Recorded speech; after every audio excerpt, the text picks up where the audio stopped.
Details చూద్దాం. సింగరేణి కార్మిక సంఘం ఎన్నికలు ముగిశాయి. సాయంత్రం 5 గంటల వరకు పోలింగ్ సాగింది. 11 డివిజన్లలో ఎన్నికలు జరిగాయి. దాదాపు 39,748 మంది కార్మికులు తమ ఓటు హక్కును వినియోగించుకున్నారు.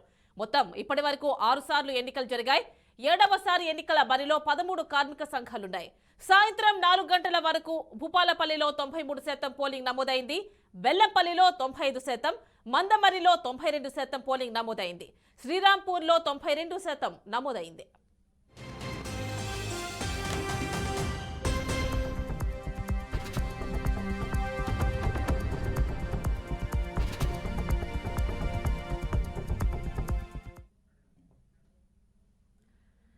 సింగరేణి ఎన్నికల ముగింపుపై మరింత సమాచారం మా కరెస్పాండెంట్ శ్రీనివాస్ అందిస్తారు.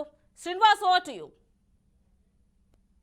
సింగరేణి గుర్తింపు సంఘం ఎన్నికల ఓటింగ్ ప్రక్రియ ఉదయం 7 గంటల ప్రాంతం నుంచి ప్రారంభమైంది. సాయంత్రం 4 గంటల ప్రాంతానికి దాదాపు 89% పైగా ఓట్లు పోలయ్యాయి. ముఖ్యంగా 6 జిల్లాల పరిధిలో ఉన్న సింగరేణిలోని కార్మికులు దాదాపు 39,748 మంది కార్మికులు ఉండగా 84 చోట్ల పోలింగ్ కేంద్రాలు ఏర్పాటు చేశారు. దాదాపు 700 మంది పైచిలకు సిబ్బంది ఎన్నికల పర్యవేక్షణ చేస్తున్నారు.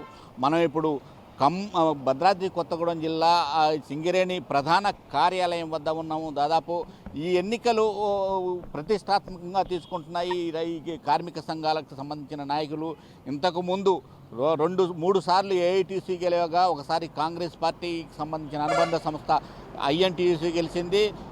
2012-17లో టీజీబీకేఎస్ బీఆర్ఎస్ పార్టీ అనుబంధ సంస్థ గెలిచింది. ఈసారి ఎన్నికలు హడావుడిగా కోర్టుకు వెళ్ళటం, కోర్టులో 27వ తారీఖు నాడే ఎన్నికలు నిర్వహించాలని చెప్పని స్పష్టమైన తీర్పు చెప్పడంతో హడావుడిగా జరుగుతున్న నేపథ్యంలో ఆ పార్టీ ఈ బీఆర్ఎస్ పార్టీ అధ్యక్షుడు మాజీ ముఖ్యమంత్రి కేసీఆర్ ఎన్నికల్లో పోటీ వద్దు అని చెప్పని వచ్చిన వార్తలు, మీడియాలో వచ్చిన వార్తలను బేస్గా చేసుకొని టీజీబీకేఎస్కు సంబంధించిన అగ్రనేతలు రాజిరెడ్డి, అలాగే కెంగర్ల మల్లయ్య, ఇటుపోతే రజాకు, బి వెంకట్రావు రాజీనామా చేసి ఐఎన్టీసీలో చేరారు. దీంతో వీళ్ళు పాలుపోని పరిస్థితుల్లో కొంతమంది అక్కడక్కడ పోటీలో నిల్చున్నప్పటికీ ఆ స్థాయిలో సామర్థ్యం చూపించే పరిస్థితి కనిపించడం లేదు. అయితే ఈ ఎన్నికల్లో ఒక తమాషా ఉంది. టీజీబీకేఎస్ అక్కడక్కడ పోటీ చేసినప్పటికీ ఈ ఎన్నికల్లో ఐఎన్టీయూసీ గెలవద్దనే దుగ్ధతో ఏఐటీసీకి చాలా ప్రాంతాల్లో మద్దతు తెలియజేస్తుంది. అయితే ఇటు కొత్తగూడెంలో కానీ, ఇటు ఇల్లెందులో కానీ, పినపాకలో కానీ మెజారిటీ ఓట్లు ఇటు ఐఎన్టీయూసీకి పడ్డట్టుగా సమాచారం వస్తుంది. అలాగే అటు మందమర్రి ఏరియాలో కూడా ఐఎన్టీయూసీకే ఎక్కువ ఓట్లు వేశారు కార్మికులు. ఎందుకంటే ఈ ఎన్నికల్లో హామీలు ఇచ్చారు. 250 గజాల స్థలము, అలాగే ఇల్లు కట్టుకుంటే లోన్ ఇస్తే వాటికి వడ్డీ మాఫీ అనే దాని మీద కూడా అధికార పార్టీ హామీలు ఇవ్వటంతో ఆ వైపు మొగ్గుతున్నట్టుగా సమాచారం ఉంది. అంటే 4 గంటల ప్రాంతానికి 89% ఓట్లు పోలేని, సాయంత్రం 5 గంటల ప్రాంతానికి 95% ఓట్లు పోలయ్యే అవకాశాలు స్పష్టంగా కనిపిస్తున్నాయి. అయితే కార్మికులు అంటే ఈ నాయకులు వీళ్ళు ఇచ్చిన హామీలని చూస్తారా, లేకపోతే స్థిరత్వాన్ని చూస్తారా, లేకపోతే గత ప్రభుత్వం మీద కక్ష పూరితంగా వ్యవహరించినట్టుగానే ఈసారి ఐఎన్టీయూసీకి మద్దతు తెలియజేస్తారా, లేకపోతే కార్మికుల పక్షాన నిరంతరం పోరాటం చేస్తున్న ఏఐటీసీకి మద్దతు ఇస్తారా అనేది తెలియజేయాల్సింది. సిపిఐకి సంబంధించి ఏఐటీసీ నాయకులు కొత్తగూడెంలో శాసనసభ్యుడు సాంబశివరావు ప్రచారం నిర్వహించారు. అలాగే ఈ 13 సంఘాలు ఈ ఎన్నికల్లో పోటీ చేస్తున్నప్పటికీ ముఖ్యంగా ఏఐటీయూసీ, ఐఎన్టీయూసీ, టీజీబీకేఎస్ మధ్యలోనే పోరు కొనసాగుతుంది. గత ఎన్నికల్లో ఏఐటీసీ కూడా 13,000 ఓట్ల పైచీలకు సాధించుకుంది. ఈసారి మరి ఐఎన్టీసీ, ఎందుకంటే రాష్ట్ర ప్రభుత్వం ఐఎన్టీసీ చేతుల్లో ఉన్న నేపథ్యంలో తన వైపు మొగ్గు చూపే అవకాశాలు ఎంత మేరకు ఉన్నాయి అనేది రాత్రి 12 గంటల తర్వాత తెలిసే అవకాశాలు స్పష్టంగా కనిపిస్తున్నాయి. కెమెరా పర్సన్ నాగేశ్వరరావుతో ఆవుల శ్రీనివాస్, బీఆర్కే న్యూస్, ఖమ్మం.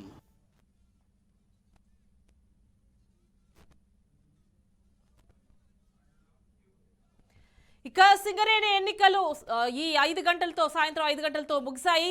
ఎంతవరకు పోలింగ్ శాతం ఉంది, ఎవరికి అనుకూలంగా ఓట్లు ఎక్కువగా పడ్డాయి, ఇలాంటి డీటెయిల్స్ అన్ని కూడా మా కరెస్పాండెంట్ రవీందర్ అందిస్తారు. రవీందర్, చెప్పండి.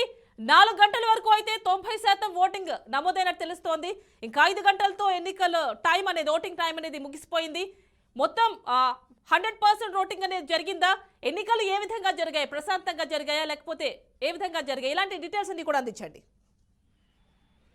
అయితే ఈ సింగరేణికి సంబంధించిన ఎన్నికలు అయితే ఉదయం 7 గంటలకు ప్రారంభం కావడం జరిగింది. అయితే ఉదయం 7 గంటలకు ఏ విధంగా ప్రారంభమయ్యా అప్పటి నుంచి కూడా ఇప్పటి వరకు అంటే సాయంత్రం 5 గంటల వరకు కూడా కార్మికులు తమ ఓటు హక్కులు అయితే ప్రతి ఒక్క చోట వినియోగించుకున్న పరిస్థితులు చెప్పవచ్చు. గతంలో పోల్చుకుంటే ఈసారి మాత్రం పోలింగ్ శాతం కూడా అధికంగా పెరిగిన పరిస్థితులు అయితే కనబడుతున్నాయి. ఇప్పుడు 5 గంటల సమయం అవుతుంది. ఎలక్షన్ కి సంబంధించి 5 గంటల వరకు కూడా ఓటింగ్ ప్రక్రియ పూర్తి కావాలని చెప్పడంతో ఈ 5 గంటలకు ఓటింగ్ ప్రక్రియ కూడా పూర్తయిన పరిస్థితులు అయితే చెప్పవచ్చు.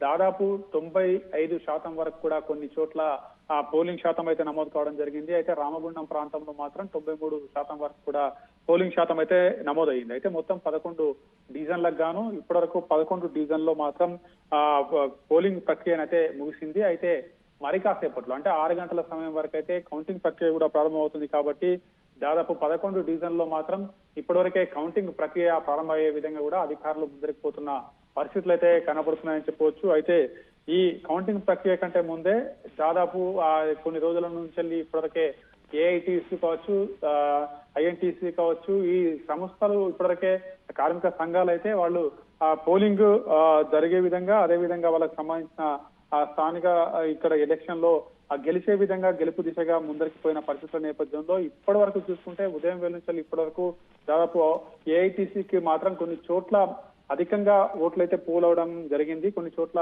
ఏఐటీసీకి అనుకూలంగా ఒకవైపు తీర్పు వచ్చే అవకాశం కనపడుతుందని కొన్ని తెలుస్తున్న పరిస్థితి కనపడుతుంది. అంటే పోలింగ్ సరళి ఉదయం 7 గంటల నుంచి ప్రారంభమైన పోలింగ్ సరళి పోలింగ్ సరళి మొత్తం పెరుగుకుంటానే పోయింది. అంటే గతంలో పోల్చుకుంటే ఈసారి పోలింగ్ శాతం కూడా పెరిగింది కాబట్టి కంపల్సరీ ఏఐటీసీకి మరి కొన్ని చోట్ల వచ్చే అవకాశం కనబడుతుంటారు. అదేవిధంగా ఐఎన్టీసీకి కూడా చాలా చోట్ల వాళ్ళు గెలుపు దిశగా ముందరికి పోతున్నారని ఇప్పుడు ఈ పోలింగ్ సరళిని బట్టి తెలుస్తుంది. అదేవిధంగా కార్మికులు కూడా కొంతమంది అదే చర్చ చేసుకుంటున్న పరిస్థితులు అయితే కనబడుతున్నాయని చెప్పవచ్చు. మరి దీంట్లో ఈ రెండు సంఘాలు పోటాపోటీన తలబడడం జరిగింది. పోటాపోటీన తలబడడంతో మరి కాసేపట్లో కూడా కౌంటింగ్ ప్రక్రియ కూడా ప్రారంభమవుతుంది. కాబట్టి దాదాపు 39,700 పైచిలకు కార్మికులు తమ ఓటు హక్కు అయితే వినియోగించుకున్నారు. అంటే 95% వరకు పోలింగ్ ప్రక్రియ అయింది. కాబట్టి దాంట్లో 95% వరకు అంటే చాలా వరకు ఓటింగ్ అయిందనే చెప్పవచ్చు. కార్మికులు చాలా వరకు తమ ఓటు హక్కు అయితే వినియోగించుకున్నట్టుగా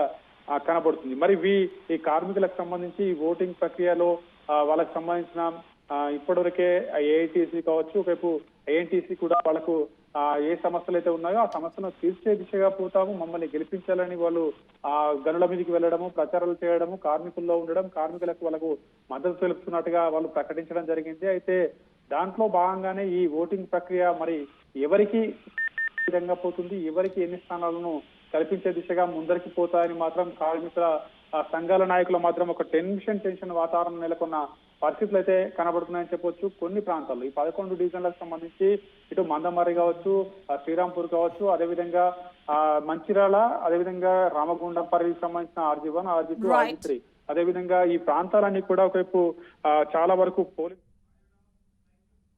రైట్ రవీందర్, థ్యాంక్ యూ.